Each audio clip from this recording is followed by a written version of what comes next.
नमस्कार। नमस्कार जी। पश्चिम प्रदेश में जो चुनाव होने जा रहे हैं, पहले चरण के खास तौर से, उसे लेकर भारतीय जनता पार्टी में एक रेस्टलेसनेस की स्थिति है, एक बेचैनी है थोड़ी-सी। और ये बेचैनी खास तौर से इस वजह से है कि पता नहीं किस वजह से भारतीय जनता पार्टी को ये लग रहा है कि वेस्ट यूपी में जाटों में नाराजगी है भारतीय जनता पार्टी के प्रति। और कुछ लोग तो इसे किसान आंदोलन से जोड़ रहे हैं। लेकिन जब ग्राउंड लेवल पर जाते हैं तो कई बार ये चीजें सामने आती हैं कि गन्ने का जो पेमेंट है, क्योंकि वेस्ट यूपी का जो किसान है वो मैक्सिमम गन्ने की खेती से जुड़ा है। तो कई बार जो गन्ने का पेमेंट है उसकी समस्या को भी जाटों की समस्या मान लिया जाता है, जबकि वो ऑन द होल सभी किसानों की समस्या है और सभी जात बिरादरी के लोग खेतीहर हैं इस पश्चिमी उत्तर प्रदेश में। लेकिन चूंकि इस बार गठबंधन के साथ मुकाबला बीजेपी कर रही है वेस्ट यूपी में, और इस गठबंधन में अखिलेश यादव के साथ जयंत चौधरी भी जुड़ गए हैं। तो इस वजह से बीजेपी इन चीजों को सॉर्ट आउट करना चाहती है खास तौर से, और उनकी इच्छा है कि कहीं ना कहीं किसी ना किसी तरीके से ये जानने की कोशिश है कि आखिरकार अगर जाटों में नाराजगी है भी तो किस मुद्दे पर है। और आप सब लोग जानते होंगे, मीडिया में खबरें भी आई हैं कि गृह मंत्री अमित शाह ने गणतंत्र दिवस के मौके पर देश भर के जाट नेताओं को वहां बुलाया। इनमें बेसिकली सबसे ज्यादा वेस्ट यूपी के थे, कुछ हरियाणा के भी थे जैसी मुझे जानकारी मिली है। और इस मीटिंग को आयोजित किया गया था प्रवेश वर्मा जो सांसद हैं दिल्ली में बीजेपी के, उनके आवास पर।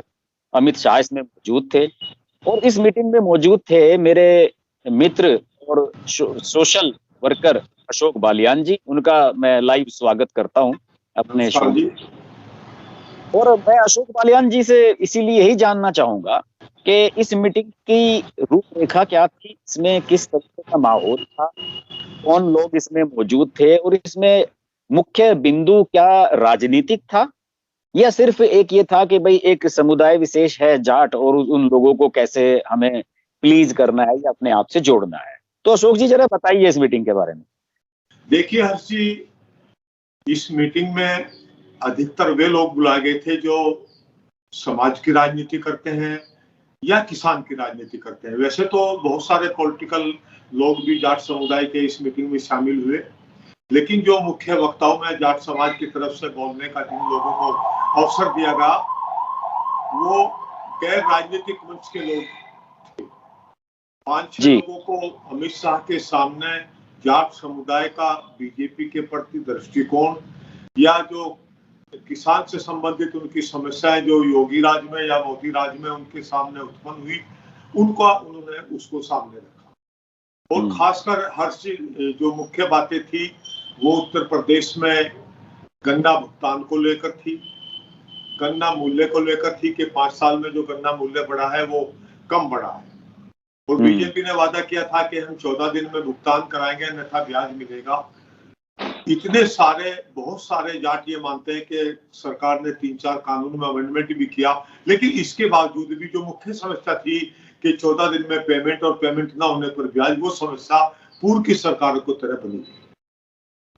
दूसरा था कि हर्षी के जाटों को कैबिनेट में केंद्र सरकार में हमेशा आजादी के बाद से लेके केंद्रीय मंत्री रहे हैं और वो कैबिनेट में रहे हैं। तो ये समस्या रखी। एक समस्या रखी थी कि चौधरी चरण सिंह को भारत रत्न दिया गया। एक समस्या रखी थी कि जाट आरक्षण पे आपने 2017 में जब मीटिंग बुलाई थी, आपने जाटों को आरक्षण का वादा किया था सेंट्रल गवर्नमेंट की नौकरियों में। हालांकि ठीक है कि आपने 10% उच्च जाति को आरक्षण देकर उसमें जाट को भी शामिल कर लिया है प्रत्यक्ष रूप से, लेकिन जो मुख्य मांग थी उस वक्त जाटों की, क्योंकि हरियाणा में एक बहुत बड़ा आंदोलन चला था, उसमें क्या आपने वादा किया था कि जाटों को रिजर्वेशन ओबीसी में दिया। तो ये हर चीज 4-5 मुख्य बातों को लेकर वहां जाटों के समुदाय के जो रिप्रेजेंटेशन बोलने के लिए वक्ताओं में शामिल थी, सभी ने अमूमन इसी बातों को आप अपने शब्दों में रखा। नहीं अशोक जी, यहाँ मैं आपको रोकना चाहूंगा। आप लोगों ने जो ये बातें बताई, ये तो आपने इस तरीके से बताई है कि जैसे ये मीटिंग जाटों ने बुलाई हो। मीटिंग तो बीजेपी ने बुलाई थी। वहां उस मीटिंग का एजेंडा क्या था? ये तो आप लोगों मीटिंग का एजेंडा था कि आखिर जाट समुदाय जिसने हमें 2014 में, 2017 में, 2019 में हमारा सपोर्ट किया, आज उसकी नाराजगी की जो खबरें जा रही थी, उस वजह से मैं समझता हूं कि शायद बीजेपी के कर्णधारों ने और केंद्रीय मंत्री अमित शाह ने या डॉक्टर संजीव बालियान जी ने या क्षेत्रीय अध्यक्ष मोहित बेनीवाल और भूपेंद्र चौधरी, इन लोगों ने ये सोचा होगा कि निश्चित तौर पर जाट समुदाय की एक मीटिंग बुलाई जानी चाहिए। तो मैं समझता हूँ ये इसीलिए बुलाई गई। क्या जिन लोगों के आपने अभी नाम लिए हैं, भूपेंद्र चौधरी, मोहित बेनीवाल जो पश्चिम क्षेत्र के अध्यक्ष हैं, और केंद्रीय मंत्री संजीव बालियान, क्या इन लोगों का मानना है कि जाटों में नाराजगी है, इसी वजह से ये मीटिंग हाँ, बुलाई? इन लोगों को ये लगता था कि किसान आंदोलन के बाद जाटों में कुछ नाराजगी बढ़ी है, ये लगता था। भले ही वो कानून तीनों किसानों के हित के थे, लेकिन एक आंदोलन चला और वो जो भी उसकी वजह रही हो, तो वो एक चीज खत्म हो गई क्योंकि वो कानून माननीय प्रधानमंत्री मोदी ने वापस ले लिए थे। लेकिन इनको ये, मुझे लगता है कि इनको ये महसूस हुआ होगा कि जाटों में कहीं न कहीं कोई नाराजगी की बात है, उनकी बात को सुना जाना चाहिए। तो आपको इनविटेशन इसके लिए कब आया? कितने दिन पहले इसके लिए आमंत्रण आया? इसके लिए हमें पहले दिन बताया गया कि जो जाट समुदाय के लोग हैं, जो अपनी राजनीतिक रूप से अपनी सियासत को करते हैं, चाहे वो अपने समाज के जाट महासभा के माध्यम से करते हैं या किसान संगठनों के माध्यम से करते हैं, कि खासकर उनके लिए एक मीटिंग अमित शाह जी ने परवेश वर्मा जी के निवास पर रखी। यानी कि 25 जनवरी को आप लोगों को बताया? 25 जनवरी को एक दिन पहले बुलाया गया और सब लोग वहां पे पहुंच गए। आपको कुछ लगता नहीं कि ये बहुत जल्दबाजी में हुआ, और ये इसकी जरूरत वास्तव में बीजेपी को वास्तव में महसूस हो रही है? आपको लग रहा है कि ऐसा? मैंने ये महसूस किया कि निश्चित तौर पर उन तक फीडबैक गई होगी कि जाटों को बुलाया जाना चाहिए, और उनके आक्रोश को या उनकी नाराजगी को, भले ही वो चाहे वोटों में ना तब्दील हो, लेकिन उनको ये महसूस हुआ कि हाँ, उनकी नाराजगी है और उनको सुना जाना चाहिए। तो मैं समझता हूँ कि इसीलिए इन्होंने जल्दबाजी में 25 तारीख को हम लोगों को खबर की और 26 तारीख में इसको मीटिंग को कंडक्ट किया। इस मीटिंग के बारे में बताइए, और मुझे बिल्कुल शुरुआत से बताइए, मीटिंग कहाँ हुई, कैसे हुई, कौन कौन लोग आए, कैसे कैसे आप लोग वहां पर पहुंचे, क्या व्यवस्था थी, इस पूरा मुझे डिटेल में इस तरह से बताइए। पहले यहाँ पश्चिम के अधिकतर लोग जो मैंने देखा वहां के डॉक्टर संजीव बालियान के मकान पर पहुंचे। अच्छा, तो मैं समझता हूँ कि इसमें संजीव बालियान जी ने भूमिका निभाई। फिर हम वहां से सभी लोग पैदल इकट्ठे होकर, क्योंकि बराबर में उनकी परवेश वर्मा की कोठी थी, फिर वहां पहुंचे। वहां मीटिंग से पहले सभी लोगों का लंच था, और उस वक्त तक वहां उस लंच में धर्मेंद्र प्रधान जी जो केंद्रीय मंत्री हैं, मोहित बेनीवाल जो क्षेत्रीय अध्यक्ष हैं, खुद परवेश वर्मा जो इसके आयोजक थे वो थे वहां पर मौजूद, और जो उत्तर प्रदेश में कैबिनेट मंत्री और यहाँ पहले प्रभारी भी रहे हैं भूपेंद्र चौधरी जी, उन सब लोगों ने वहां आने वाले जो खासकर समुदाय की राजनीति करते हैं या किसानों की राजनीति करते हैं, उनको बुलाकर अलग से कमरे में बातचीत हुई की, जैसे उसमें हम लोग भी शामिल थे। तो वेस्ट यूपी के ही लोग थे या और भी इलाकों के थे? तो बाकी राज्यों के तो कोई इक्का दुक्का लोग थे, जैसे हरियाणा के कुछ साथी हमारे थे जो सक्रिय रहते हैं, लेकिन ज्यादातर जो थे वो पश्चिम उत्तर प्रदेश के लोग थे, यहाँ से लेके और आगरा और बरेली और तराई तक। तो इसमें एक बात मेरी समझ में नहीं आई कि इसमें पश्चिमी उत्तर प्रदेश के ज्यादातर जाट नेताओं को बुलाया गया, और ये जो मीटिंग है वो पश्चिम उत्तर प्रदेश के जो मंत्री हैं, डॉक्टर संजीव बालियान रिप्रेजेंट करते हैं, उनके आवास के बजाय हरियाणा से संबंध रखने वाले या दिल्ली की राजनीति वाले परवेश वर्मा के आवास पे क्यों रखा गया? इसका क्या तर्क है? इसका मुझे ये लगता है कि अमित शाह जी ने सोचा हुआ कि खुद डॉक्टर संजीव बालियान पश्चिम से आते हैं और उनके मकान पर ना रख कर, कि इंडिपेंडेंट रूप से जो पश्चिम से नहीं आते हैं परवेश वर्मा जी, और वहां बात जो है, क्योंकि कड़वी बातें भी कही जा सकती है, और वो अगर संजीव बालियान जी के मकान पर कही जाएंगी तो उसका हो सकता है दूसरा मैसेज आए, तो इसलिए मुझे लगता है कि उन्होंने परवेश वर्मा जो साहब सिंह वर्मा जी के बेटे हैं, सांसद हैं, उनके निवास पर रखी, इसलिए न्यूट्रल जगह चुनी गई। न्यूट्रल जगह पर रखी। अच्छा, तो इसमें शुरुआत क्या हुई, कैसे कैसे सब कौन कौन लोग बोले? हाँ, उसमें शुरुआत में जैसे ही सब मंच पर ये सब लोग आए, उसके बाद अभिमन्यु जी जो हरियाणा में पहले कैबिनेट मंत्री रहे हैं, अभिमन्यु सिंह जी, वो मीटिंग का संचालन कर रहे थे। उन्होंने बारी बारी से एक एक वक्ता का नाम लेना शुरू किया और सबसे पहले उन्होंने मुझे अवसर दिया कि मैं अशोक बालियान जी जो पश्चिमी उत्तर प्रदेश के मुजफ्फरनगर जिले से आते हैं और किसान राजनीति में लंबे समय से जुड़े हुए हैं और ये एक पीजेंट वेलफेयर किसानों का संगठन चलाते हैं, वो अपने विचार रखेंगे। अच्छा, तो और लोगों को 5 मिनट से 10 मिनट तक जो है सभी को बोलने का अवसर दिएगा। हम 5 लोग वहाँ। कौन कौन लोग थे 5 बोलने वाले? मेरे बाद में मुजफ्फरनगर से अशोक बालियान के बाद में फिर शामली से सुभाष चौधरी हैं जो हमारे पीजेंट से भी जुड़े हुए हैं और वो अखिल भारतीय जाट महासभा के राष्ट्रीय सचिव भी हैं, वे बोले। उसके बाद में मेरठ, बागपत और गाजियाबाद और हापुड़ जैसे जिलों को रिप्रेजेंट करने वाले जाट महासभा से लंबे समय से जुड़े हुए अमन सिंह जी हैं जो मेरठ में रहते हैं, वो बोले। फिर इसके बाद में हमारे तराई बेल्ट से सरदार जोगिंदर सिंह जी हैं जो प्रवचन भी करते हैं, एक मतलब है अनुदेशक भी हैं, सिख समुदाय में उनकी एक अच्छी पहचान भी है। वो किसान राजनीति से जुड़े हुए हैं सरदार जोगिंदर सिंह जी, फिर वो बोले हैं तराई से। और इसके बाद में फिर आगरा रीजन से जो आगरा मथुरा बेल्ट आती है उस एरिया, अलीगढ़ की उस एरिया से ऐसी परिहार साहब जो जाट आंदोलन में बहुत सक्रिय थे और जाट महासभा को भी चलाते हैं, वो फिर वो उनका नंबर आ बोलने की। इसके बाद में फिर डॉक्टर संजीव बालियान जी ने अपने विचार रखे, फिर धर्मेंद्र प्रधान जी ने विचार रखे और इसके बाद फिर अमित शाह जी ने अपने विचार रखे। अच्छा, तो अब मुझे ये बताइए कि जो आप लोग जो सब जाट रिप्रेजेंटेटिव्स जो बोले, उनमें से सब लोगों का जो लब्बो लुबाब था, मेन पॉइंट्स बताइए, लोगों ने क्या क्या इसमें बातें कही और क्या किसी ने मंच से ये नाराजगी के तेवर वहां दिखाए कि भाई हाँ हम नाराज हैं? हाँ, ये चारों वक्ताओं ने अपने अपने शब्दों में ये जरूर कहा अमित शाह जी को कि अमित शाह जी आपने हमें 2017 में बुलाया था और हमने आपको 2017 में उस चुनाव में भी और 2019 के चुनाव में भी हमने आपका साथ दिया, लेकिन हमें इस 5 साल में ये लगा कि जिस तरह से हमने 14 में, 17 में और 19 में आपका साथ दिया, हमें खुद को ये महसूस हुआ कि हमारी भागीदारी आपने कम की है। हम जाट एक स्वाभिमानी कौम है और सभी वक्ताओं ने कहा कि हमने भरतपुर रियासत से शुरू की थी, हमने मूलों के खिलाफ लड़ाई लड़ी और हम स्वाभिमान को ध्यान रखते हैं, स्वाभिमान के कारण ही हम पानीपत की लड़ाई से वापस आ गए थे। तो इसलिए हमें लगता है कि हमारे स्वाभिमान को कहीं न कहीं हो सकता है कि जाने अनजाने में ठेस पहुंचाई गई हो, लेकिन वो नई चीज नहीं होनी चाहिए बिल्कुल भी।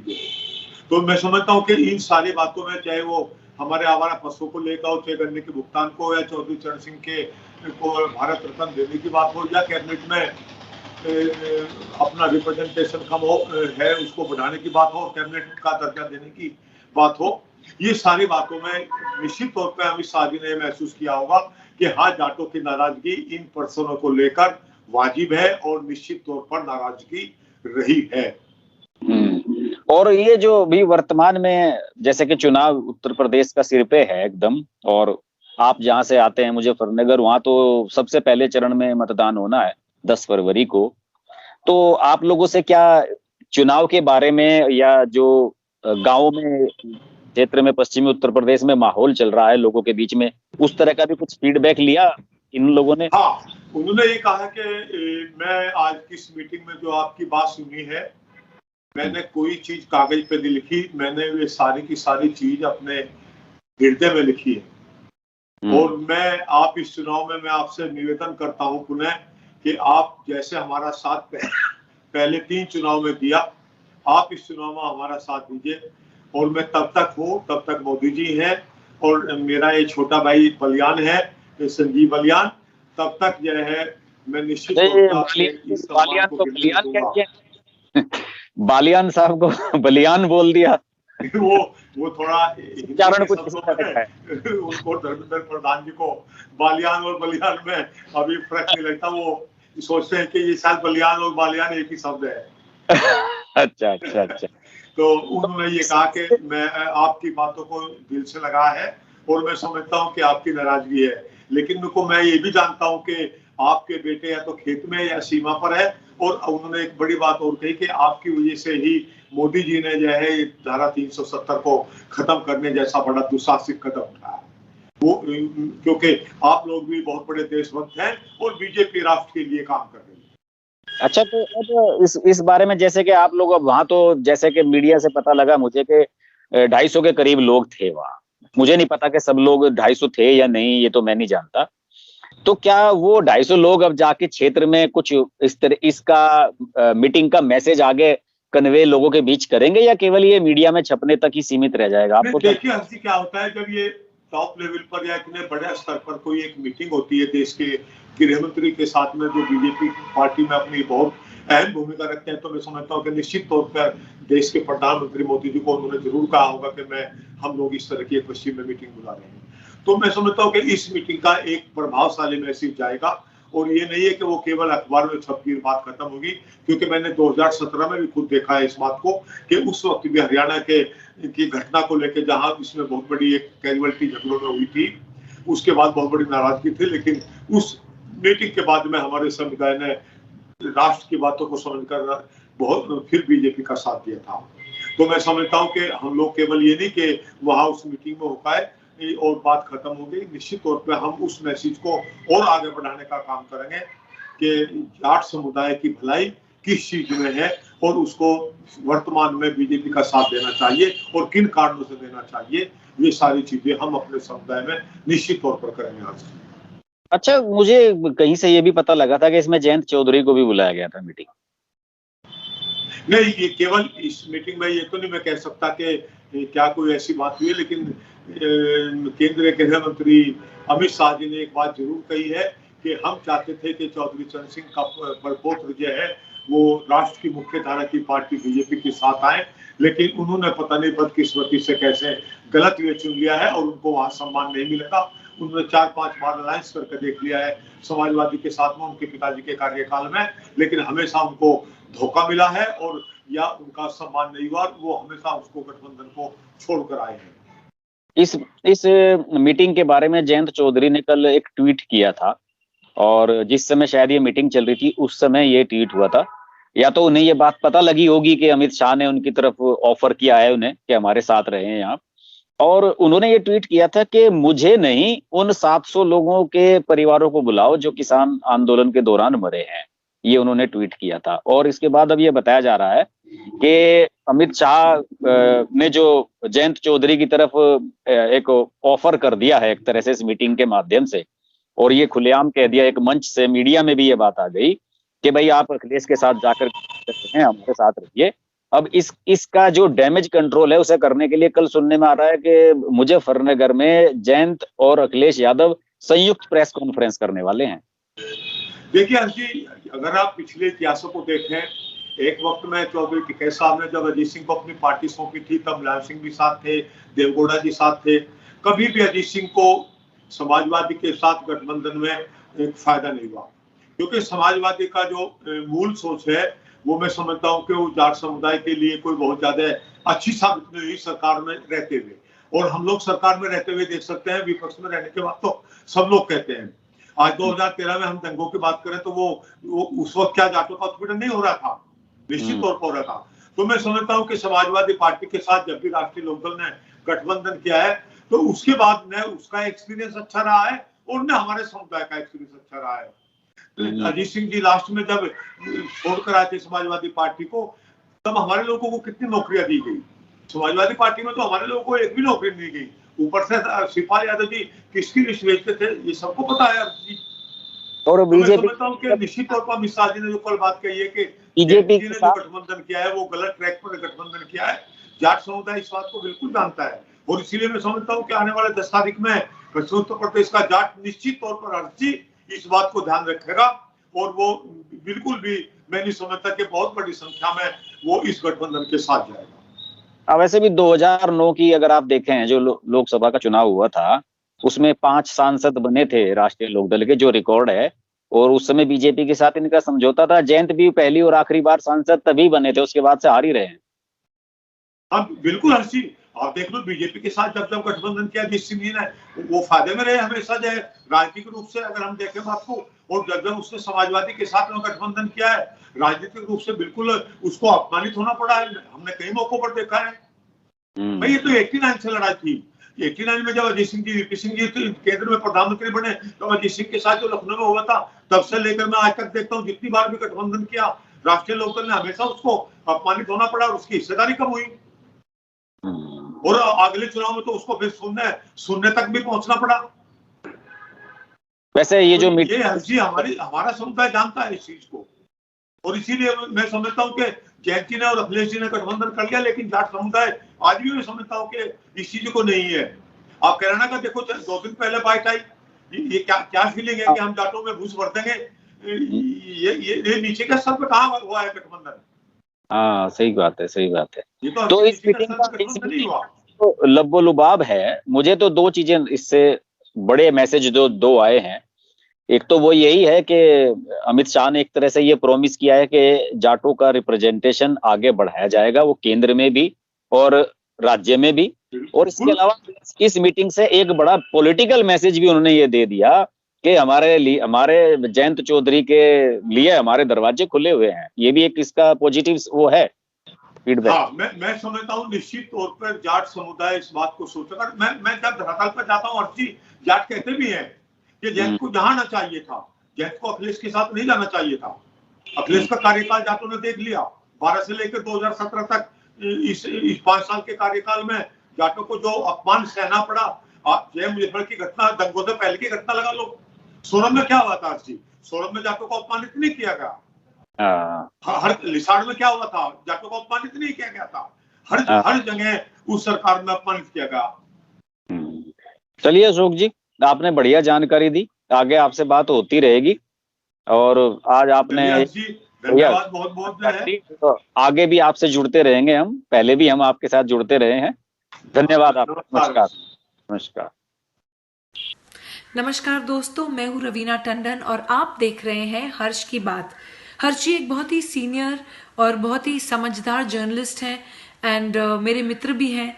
तो बहुत खुशी है मुझे आपको बताने के लिए कि उनका ये जो यूट्यूब चैनल है बहुत ही कामयाब है और उसके लिए मैं उनको बहुत मुबारकबाद देना चाहती हूँ। एंड एक चीज़ ज़रूर कहूँगी उनके लिए कि वो बहुत एक अच्छे इंसान भी हैं। इंसान होना बहुत ज़रूरी है लाइफ में, क्योंकि वो अपने आप अपनी लिखावट में आ जाता है। तो बहुत ही कम ऐसे हमारे होनहार जर्नलिस्ट रह गए हैं हमारी इंडस्ट्री में जो सोचकर और समझदारी के साथ, रिस्पॉन्सिबिलिटी और जिम्मेदारी के साथ आर्टिकल्स लिखते हैं। सो कॉन्ग्रेचुलेशंस हर्ष जी, एंड आप लोग ज़रूर देखिए, लाइक कीजिए हर्ष की बात।